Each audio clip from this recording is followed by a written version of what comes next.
नीलातुङ्गस्तनगिरितटे सुप्तमुद्बोध्य कृष्णं पारार्थ्यं स्वं श्रुतिशतशिरःसिद्धमध्यापयन्ति स्वोच्छिष्टायां सृजिनिगलितं या बलात्कृत्य भुङ्क्ते गोदा तस्यै नम इदमिदं भूय एवास्तु भूयः. அன்னவயல் புதுவையாண்டாள் அரங்கற்கு பன்னு திருப்பாவை பல்பதியம் இன்னிசையால் பாடிக் கொடுத்தாள் நற்பாமாலை பூமாலை சூடிக் கொடுத்தாளை சொல்லு சூடிக் கொடுத்த சுடற்கொடிய தொல்பாவை பாடி அருளவல்ல பல்வளையாய் நாடி நீலே கடவர்க்கு வேங்கடவர்க்கு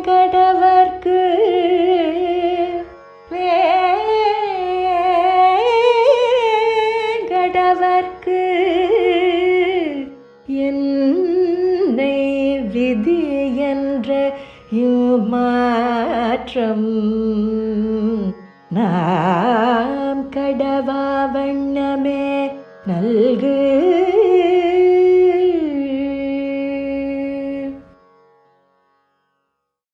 ஸ்ரீமதே ராமானுஜாய நமः.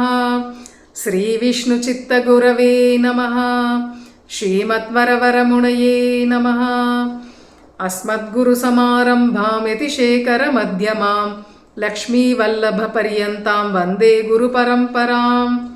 ஸ்ரீரங்க மங்களநிதிம் கருணாநிவாசம் ஸ்ரீ வெங்கடாத்ரிசிகராலய காளமேகம் ஸ்ரீஹஸ்திசைல சிகரோஜ்வல பாரிஜாதம் ஸ்ரீசம் நமாமி சிரசா யதுசைலதீபம். மிதுனே ஸ்வாதிஜம் விஷ்ணோः ரதாம்சம் தன்வினப்புரே பிரபத்யே ஸ்வசுரம் விஷ்ணோः விஷ்ணுசித்தம் புரஸ்சிகம். கர்க்கடே பூர்வபல்குண்யாம் துளசீகானன உத்பவாம் பாண்ட்யே விஸ்வம்பராம் கோதாம் வந்தே ஸ்ரீரங்கநாயகீம். தேவஸ்ய மகிஷீம் திவ்யாம் ஆதௌ கோதாம் உபாஸ்மஹே யன்மௌலிமாலிகாம் ப்ரீத்யா ஸ்வீகரோதி ஸ்வயம் பிரபுः. चैत्रार्द्रा संभवं विष्णोर्दर्शनस्थापन उत्सुकं दौण्डीरमण्डले शेषमूर्तिं रामानुजं भजे. श्रीमत्कृष्णसमाह्वाय नमो यामुनसूनवे यत्कटाक्षैर्लक्ष्याणां सुलभश्रीधरः सदा सकलद्राविडाम्नाय सारव्याख्यानकारिणं श्रावणे रोहिणी जातं कृष्णसंख्यमहं भजे. वृश्चिके स्वाति सञ्जातं पुत्तूराख्ये महापुरे श्रीवैष्णवानां सिंहं तं कृष्णं वन्दे पुरस्सिकम्. அஞ்சு குடிக்கொரு சந்ததியாய் ஆழ்வார்கள் தஞ்சையலை விஞ்சி நிற்கும் தன்மையளாய் பிஞ்சாய் பழுத்தாளை ஆண்டாளை பத்தியுடன் நாளும் வழுத்தாய் மனமே மகிழ்ந்து பாதகங்கள் தீர்க்கும் பரமனடி காட்டும் வேதமனைத்துக்கும் வித்தாகும் கோதை தமிழ் ஐயைந்தும் ஐந்தும் அறியாத மானிடரை வையம் சுமப்பதும் வம்பு. ஸ்ரீமத் வேதமார்க்க பிரதிஷ்டாபனாச்சாரியராய் உபய வேதாந்தாச்சாரியராய் ஸ்ரீமத் பரமஹம்ச பரிப்ராஜகாச்சாரியராய் எழுந்தருளியிருக்கும் மேல்கோட்டை 41ஆம் பட்டம் யதுகிரி யதிராஜ நாராயண ராமானுஜ ஜீயர் சுவாமிகள் அவர்களுடைய நியமனமடியாக திருப்பாவை அவதாரிகை சாதிக்கக்கூடிய ஒரு பெரும் பேறு அடியேனுக்கு கிட்டியுள்ளது. எம்பெருமானாரிடத்துல ஒரு முறை சிஷ்யர்கள்லாம் சென்று திருப்பாவைக்கு அர்த்தம் அருளி செய்ய வேணும் என்று பிரார்த்திக்கிறார்கள். அப்போ எம்பெருமானார் அருளி செய்த வார்த்தை, திருப்பல்லாண்டுக்கு ஆள் கிடைத்தாலும் கிடைக்கும், திருப்பாவைக்கு ஆள் கிடைக்காது. மோவா எழுந்த முரடர் கேட்கைக்கு அதிகாரிகள் அல்லர், முளை எழுந்தார் கேட்க வேணும். அப்படின்னா மீசை முளைத்த ஆண்கள் திருப்பாவைக்கு அதிகாரிகள் இல்லையாம், ஸ்தனமண்டலங்கள் முளைத்த பெண்கள் தான் கேட்கணுமா உடையவர் சொல்றார். மேலும் எம்பெருமானை தாங்கள் அனுபவிக்க வேணும் அப்படின்னு நினைக்கக்கூடிய பரிவாணிச்சிகளான பிராட்டிமார்களும் திருப்பாவைக்கு தகுந்த ஸ்ரோதாக்கள் இல்லை. எவ்வளவு சொல்லி என்ன, 10 ஆழ்வார்களுடைய சாரபூதையாக இருக்கக்கூடிய ஆண்டாள் தானே சொல்லி தானே கேட்க வேண்டிய பிரபந்தம் இது. அதாவது ஸ்ரீ ஆண்டாள் தானே வக்தாவாக அமர்ந்து திருப்பாவையை சாதிக்கணும், தானே ஸ்ரோதாவாக அமர்ந்து கேட்க வேணும் அப்படின்னு எம்பெருமானாருடைய திருவாக்கு இது. இப்போது இப்பேற்பட்ட பெருமையுடைய திருப்பாவை பிரபந்தத்துக்கு ஆண்டாள் கோஷ்டியினரை வக்தாக்களாக நியமித்து ராமானுஜாரிய திவ்யாக்ஞையை நிறைவேற்றி அருளியுள்ளார் நம்முடைய ஜீயர் சுவாமி அவர்கள். மேல்கோட்டை ஜீயர் சுவாமி அவர்களுடைய திருவடிவாரங்களை சேவித்துக் கொண்டு திருப்பாவை அனுபவத்தை பெறுவோம்.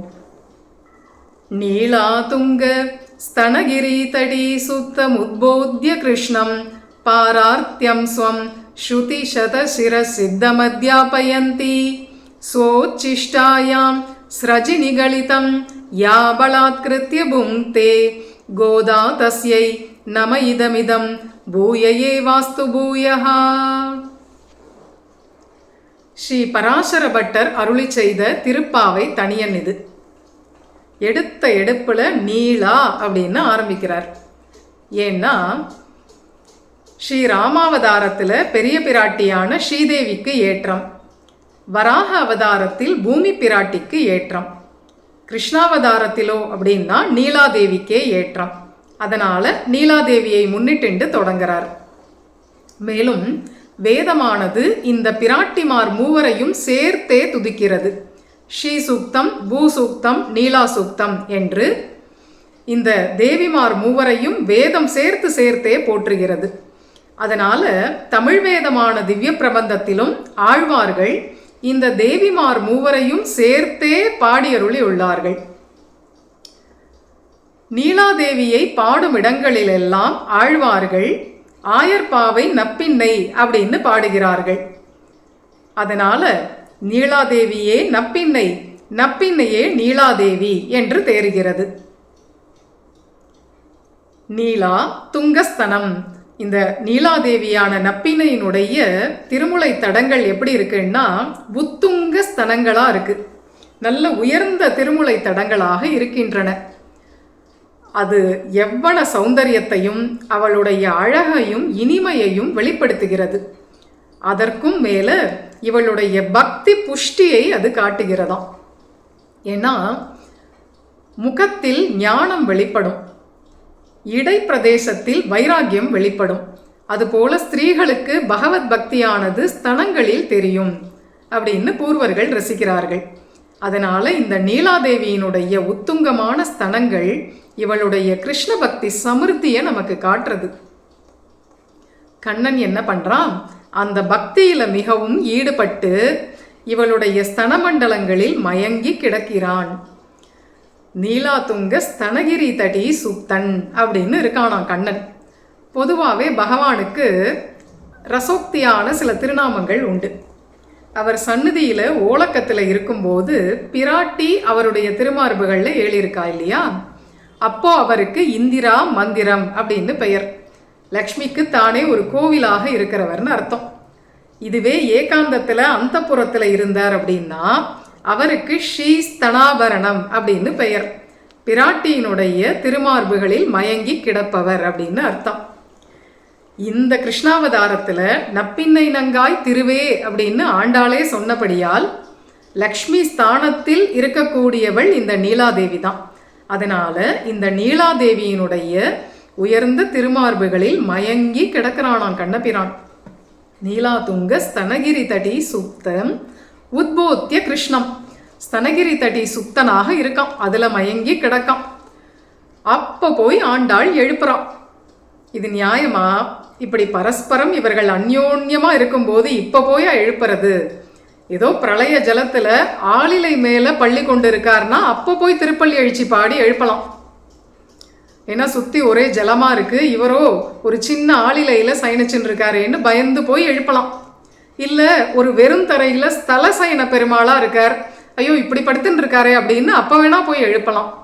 ஆனா இப்படி நப்பின்னை பிராட்டியின் இடத்துல அவளுடைய ஸ்தனமண்டலங்கள்ல மயங்கி கிடக்கிறச்சே இப்ப போயா எழுப்புறது அப்படின்னா இப்பதான் எழுப்பணும். இப்ப எழுப்பினாதான் நப்பின்னை பிராட்டி நம்முடைய கையை பிடிச்சு இழுத்து இந்த பாக்கியத்தை நமக்கும் அனுகிரகிப்பாள். இப்படி கண்ணன் நம்மிடத்திலையும் மயங்கும்படியாக பண்ணுவாள். அதனால இப்பதான் போய் திருப்பள்ளி உணர்த்த வேண்டும். அதனால அத்தியாபயந்தி. உத்போத்திய கிருஷ்ணம் பாரார்த்தியம் ஸ்வம் ஸ்ருதி சதசிர சித்தம் அத்தியாபயந்தி. சரி, அப்படி எழுப்பி என்ன பண்ணினாள்? அறிவிக்கிறாள். அத்தியாபயந்தி எதை அறிவிக்கிறாள் அப்படின்னா, நூற்றுக்கணக்கான வேத வாக்கியங்களில் சொல்லப்பட்டுள்ள ஜீவன்களுடைய தம்முடைய பாரதந்திரியத்தை அறிவிக்கிறாள். எம்பெருமானுடைய சுவாதந்திரியம், நம்முடைய பாரதந்திரியம், இதை அறிவிக்கிறாளாம் ஆண்டாள். ஏன்னா பாரார்த்தியம் ஸ்வம் ஸ்ருதி சதசிர சித்தம் அத்தியாபயந்தி. என்ன பண்றா? தன்னுடைய பாரதந்திரியத்தை அறிவிக்கிறாள். இது என்ன ஒரு பெரிய அதிசயமா அப்படின்னு கேட்டா இந்த விபூதியில இது அதிசயம்தான். ஏன்னா அந்த எம்பெருமானுக்கும் நமக்கும் உண்டான சேஷ சேஷி பாவம் அப்படிங்கிறது பரமபதத்துல பிரகாசமா இருக்கும். ஆனா இந்த லீலா விபூதியில பகவத் சந்நிதிக்கு போனா கூட ஒரு வினயமோ ஒரு நைச்சியமோ வராம தலக்கணத்தோட திரிபவர்கள் தான் அதிகம். அதனால ஆண்டாள் இந்த விபூதியில வந்து தன்னுடைய பாரதந்திரியத்தை எம்பெருமானுக்கு அறிவிக்கிறாள். அதுவும் நப்பின்னையினிடத்துல மயங்கி கிடக்கிற கண்ணனை திருப்பள்ளி உணர்த்தி தன்னுடைய பாரதந்திரியத்தை அறிவிக்கிறாள். இந்த பாரதந்திரியம் நூற்றுக்கணக்கான உபனிஷத்து வாக்கியங்களில் சொல்லப்பட்டது. அத்தியாபயந்தி சோச்சிஷ்டாயாம் ஸ்ரஜினிகளிதம். அந்த பகவானுக்கு இவ என்ன பண்றா? தான் சூடி களைந்த மாலைய அவருக்கு சமர்ப்பிக்கிறா. பகவத் பிரசாதத்தை நாம தான் ஆசைப்படணும். ஆனா இவளுடைய பெருமை என்னன்னா, இவளுடைய நிர்மால்யத்தை எம்பெருமான் ஆசைப்படுகிறான். இவள் சூடி களைந்த மாலையை ஆசைப்படுறானோ. அதனால சோச்சிஷ்டாயாம், பொதுவாகவே பகவானுக்கு அர்ப்பணிக்கக்கூடிய வஸ்து எதுவானாலும் அதில் நம்முடைய ஒரு எச்சிலோ அல்லது கேசமோ படக்கூடாது. பட்டுட்டா அது அபவித்திரம் அப்படின்னு பொதுவான தர்மம்.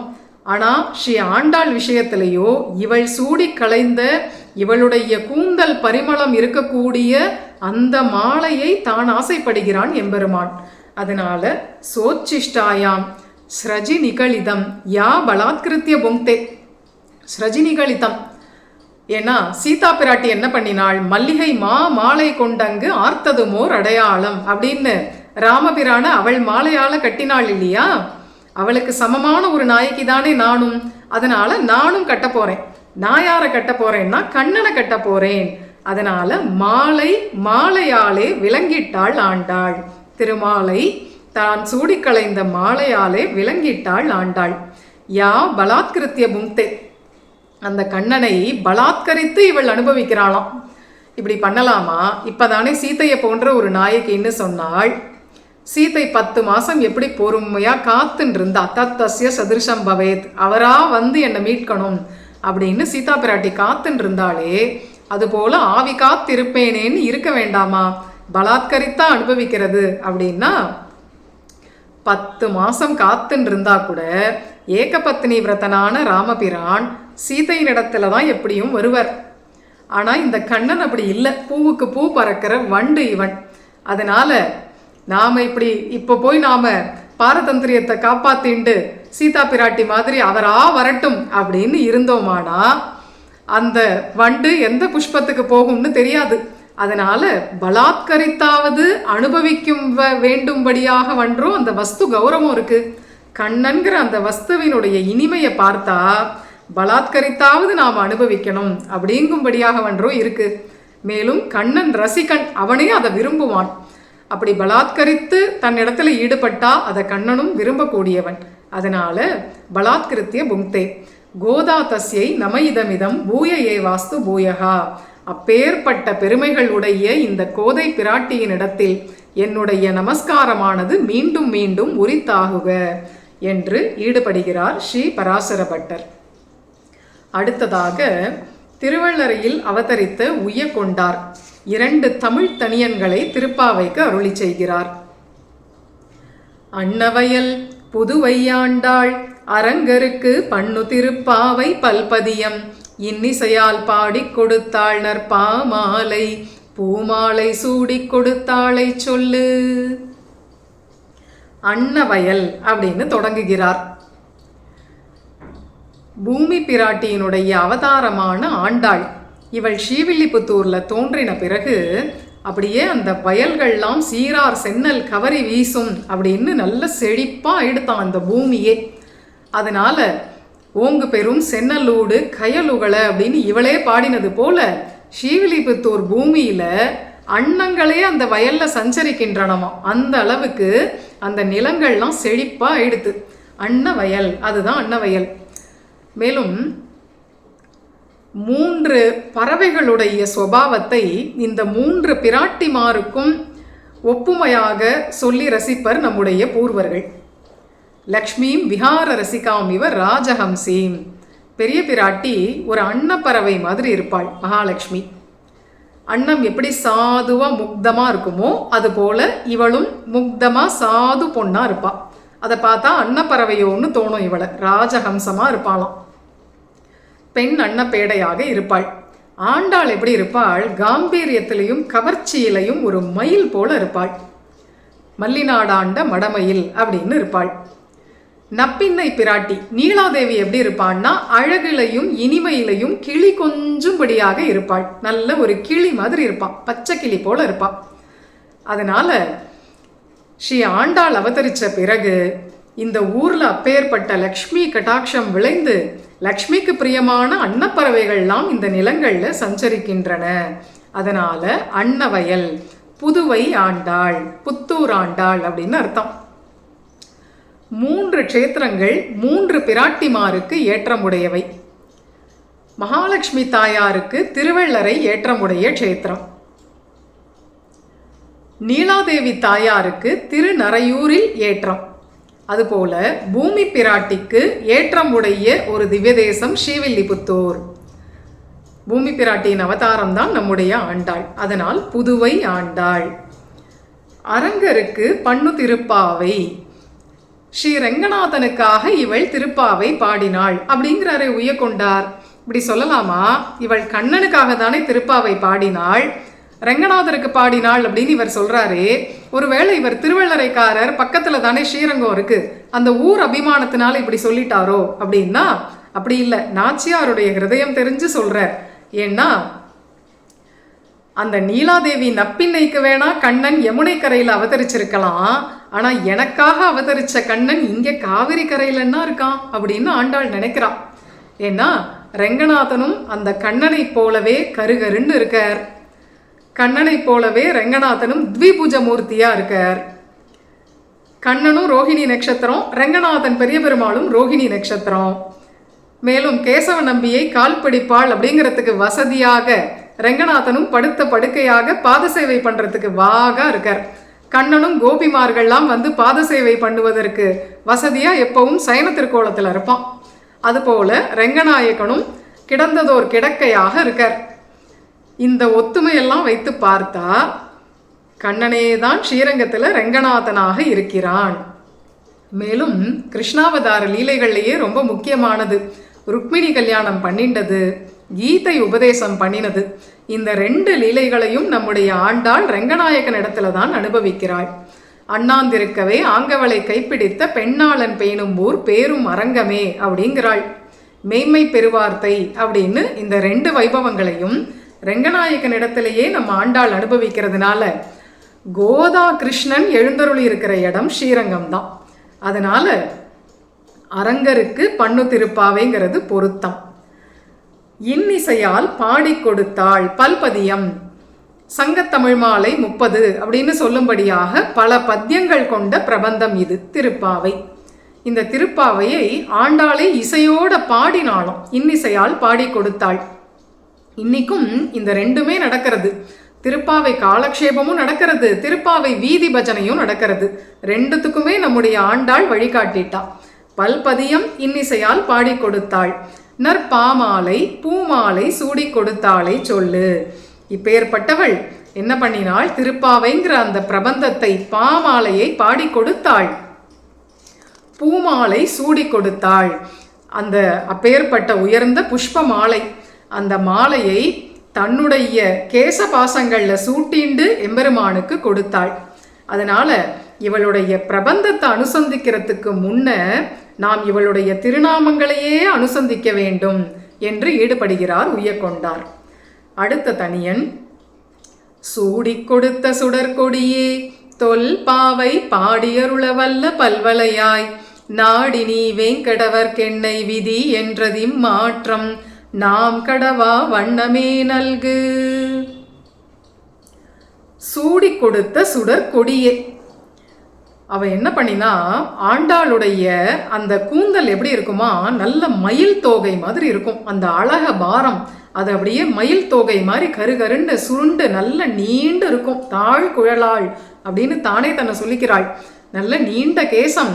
அந்த அழக பாரத்துல இந்த பூ மாலைய வளையம் மாதிரி அப்படி சூடிண்டாலாம், பிச்சுவாடா மாதிரி போட்டு வளையம் மாதிரி சூடிண்டு நல்ல அந்த கேச பரிமளத்தோடு கூட அந்த மாலையை எம்பெருமானுக்கு சமர்ப்பிக்கிறாள்.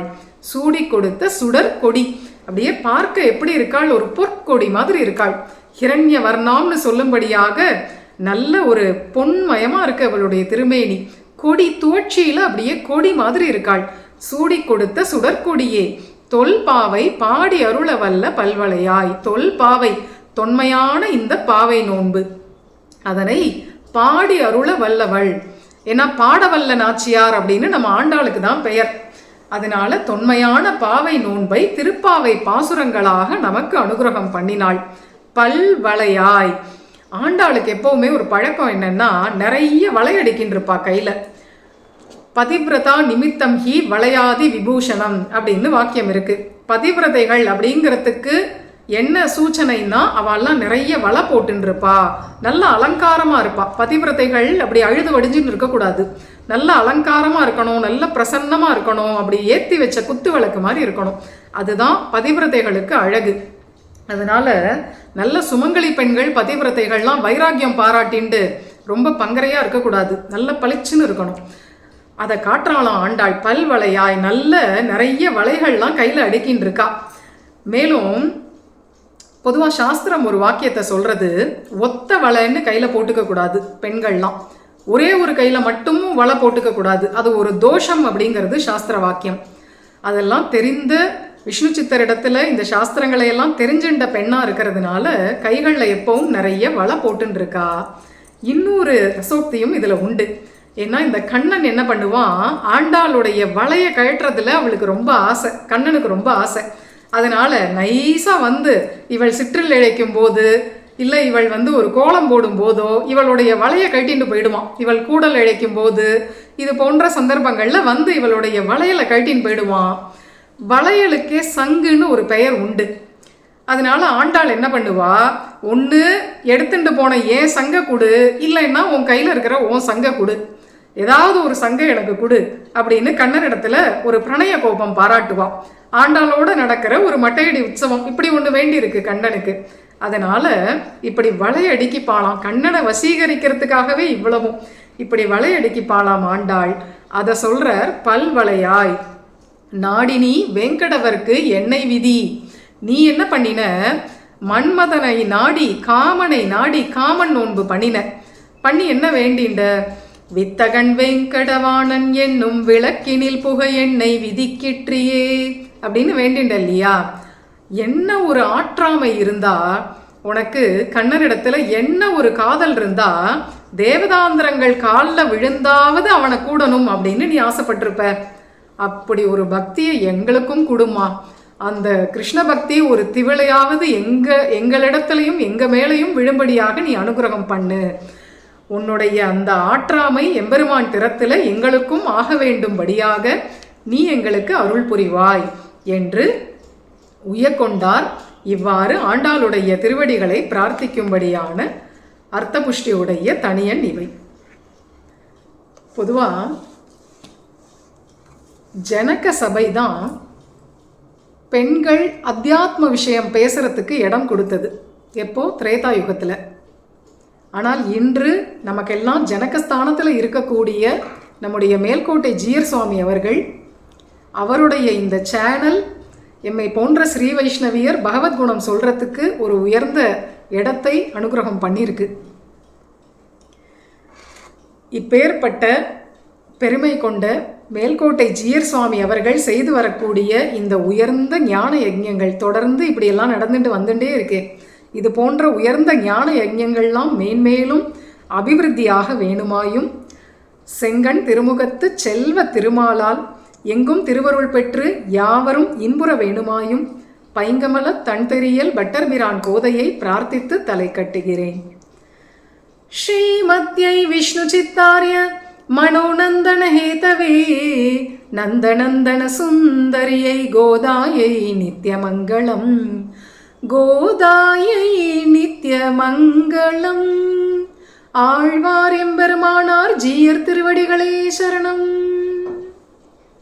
பற்பமென திகழ் பைங்கழலும் தன் பல்லவமே விரலும் பற்பமென திகழ் பைங்கழலும் தன் பல்லவமே விரலும் பாவனமாகிய பைந்துவராடை பதிந்த மருங்கழகோ பாவனமாகிய பைந்துவராடை பதிந்த மருங்கழகும் முப்புரி நூலோடு முன்கையில் ஏந்திய முக்கோல் தன்னழகும் எப்பொழுதும் யதிராசன் வடிவழகு என் இதய துள்ளதால் இல்லை எனக்கெதிர் இல்லை எனக்கெதிர் இல்லை எனக்கெதிரே இல்லை எனக்கெதிர் இல்லை எனக்கெதிர் இல்லை எனக்கெதிரே